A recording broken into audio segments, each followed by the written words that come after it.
Selamat siang, kami dari kelompok 6 akan mempresentasikan hasil kerja kelompok kami dengan judul Manajemen Strategik Internasional. Di sini nama kelompok yang pertama ada Yonatan Kristria Yuda, yang kedua ada Widya Febriana, yang ketiga ada Yunita Suci Lestari, yang keempat ada Muhammad Hidayat. Untuk materi yang akan kami bawakan adalah yang pertama pengertian dan arti penting manajemen strategik internasional, yang kedua faktor-faktor yang mempengaruhi keputusan strategik internasional, ketiga sumber-sumber keunggulan bersaing, keempat ada alternatif pilihan keputusan strategis, yang kelima ada komponen-komponen strategi internasional, yang keenam ada pengembangan strategi internasional, dan yang terakhir yang ketujuh ada tingkatan-tingkatan strategi internasional. Yang pertama ada manajemen strategik internasional.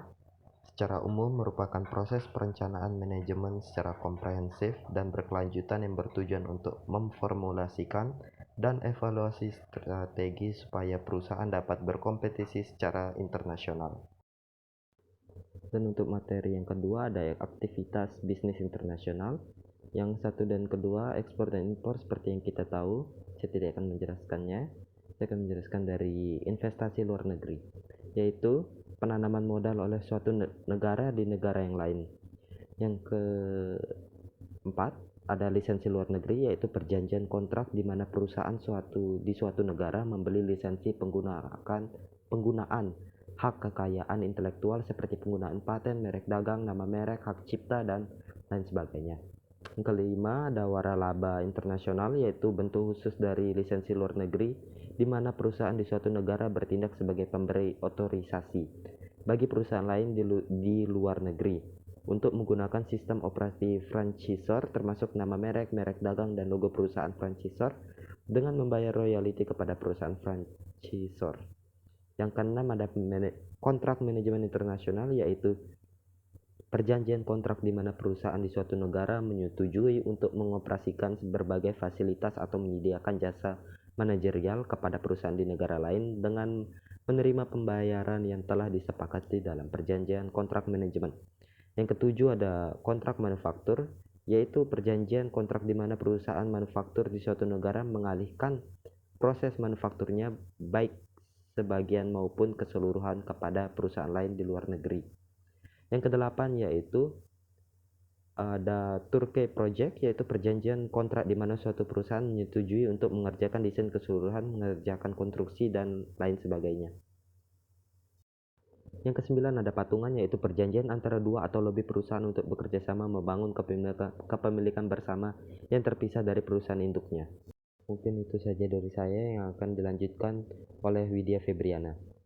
Berbagai faktor yang dapat mempengaruhi manajemen strategik internasional meliputi faktor-faktor domestik dan faktor-faktor internasional.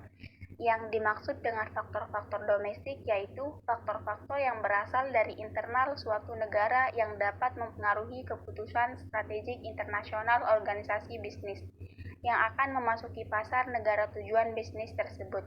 Sedangkan yang dimaksud dengan faktor-faktor internasional yaitu faktor-faktor yang berasal dari lingkungan internasional yang dapat mempengaruhi keputusan strategik internasional organisasi bisnis yang akan menguasai pasar internasional.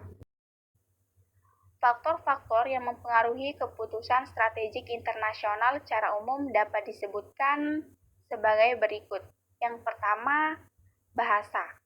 Faktor bahasa memberikan pengaruh terhadap keputusan strategik untuk memasuki pasar suatu negara.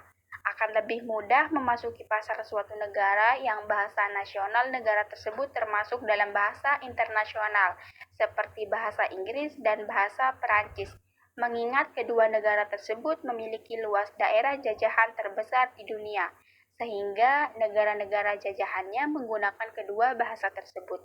Yang kedua, budaya. Faktor budaya akan memberikan pengaruh terhadap keputusan strategik perusahaan internasional yang akan beroperasi di suatu negara.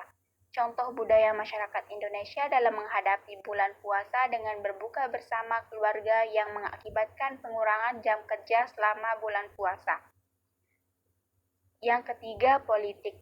Faktor kestabilan politik akan memberikan pengaruh khususnya terkait keputusan investasi langsung perusahaan internasional di luar negeri. Apabila di negara yang menjadi tujuan investasi tidak memiliki kestabilan politik, contohnya perang saudara atau perang antar suku atau kudeta militer, dan lain sebagainya, maka perusahaan internasional cenderung enggan berinvestasi di negara tersebut. Yang keempat, ekonomi. Faktor ekonomi seperti pertumbuhan ekonomi nasional akan mempengaruhi keputusan strategik perusahaan internasional untuk memasuki pasar suatu negara. Pertumbuhan ekonomi yang tinggi menunjukkan daya beli masyarakat suatu negara semakin baik, sehingga dapat dijadikan sebagai pasar potensial bagi perusahaan internasional yang akan menjual produknya. Yang kelima, campur tangan pemerintah. Campur tangan pemerintah juga akan berpengaruh terhadap keputusan strategik perusahaan internasional seperti campur tangan pemerintah yang terlalu dominan yang tidak memberikan fleksibilitas bagi perusahaan internasional untuk beroperasi akan berdampak pada keterbatasan investasi luar negeri. Contohnya adalah campur tangan pemerintah dalam membatasi perusahaan waralaba asing yang beroperasi di suatu negara, pembatasan kuota terhadap barang-barang impor tertentu, pemberlakuan birokrasi yang rumit, dan penetapan pajak yang tinggi bagi investasi berbagai negara. Yang keenam, buruh. Faktor buruh juga menentukan keputusan strategik bagi perusahaan internasional untuk berinvestasi dan beroperasi di suatu negara dalam bentuk pembayaran upah buruh yang murah, stabilitas keamanan, dan lingkungan kerja yang kondusif.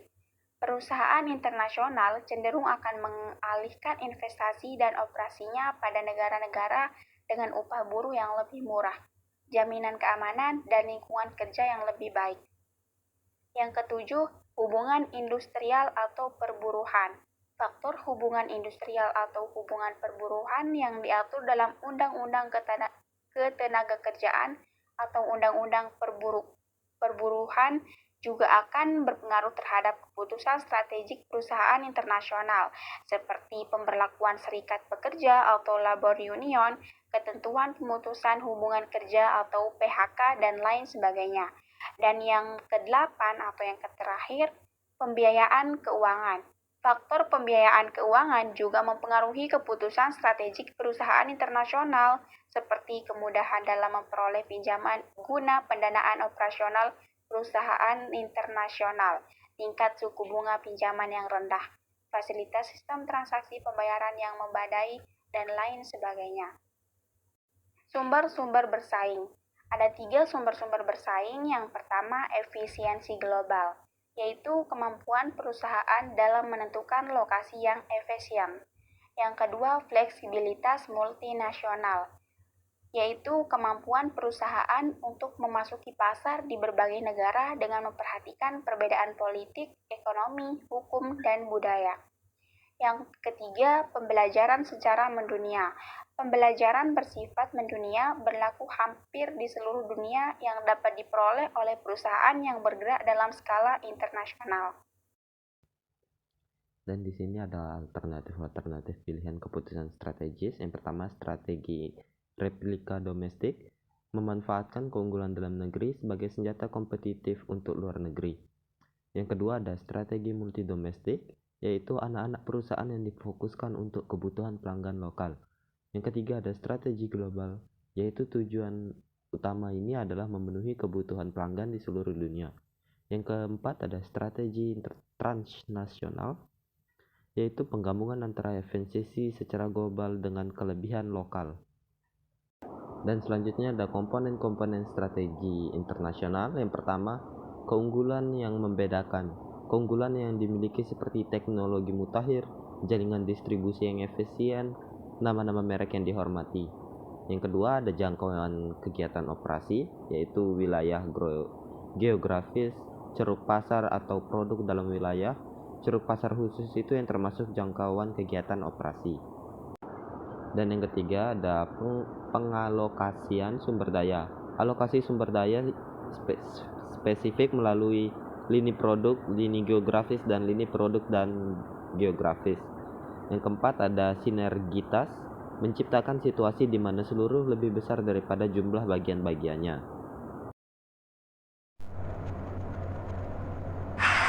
Pengembangan strategi internasional. Manajemen strategis internasional dalam 2 tahap.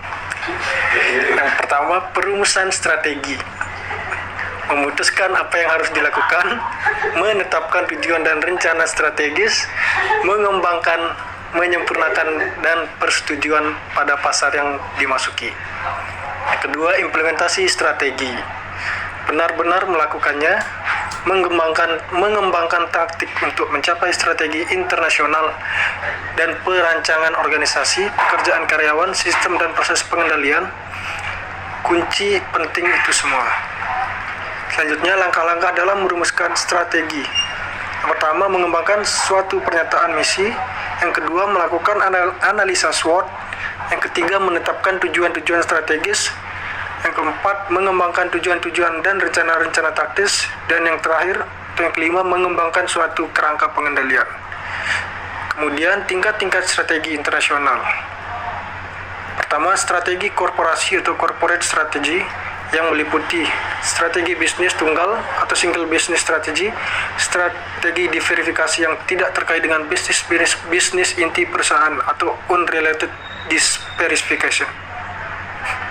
Strategi bisnis atau business strategi meliputi strategi diferensiasi atau diferensiasional, strategi kepemimpinan biaya atau cost leadership, dan strategi fokus atau fokus. Kemudian yang ketiga, strategi fungsional atau functional strategy meliputi strategi keuangan atau finance, pemasaran atau marketing, operasi atau operation, manajemen sumber daya manusia atau HR management, dan riset pengembangan R&D.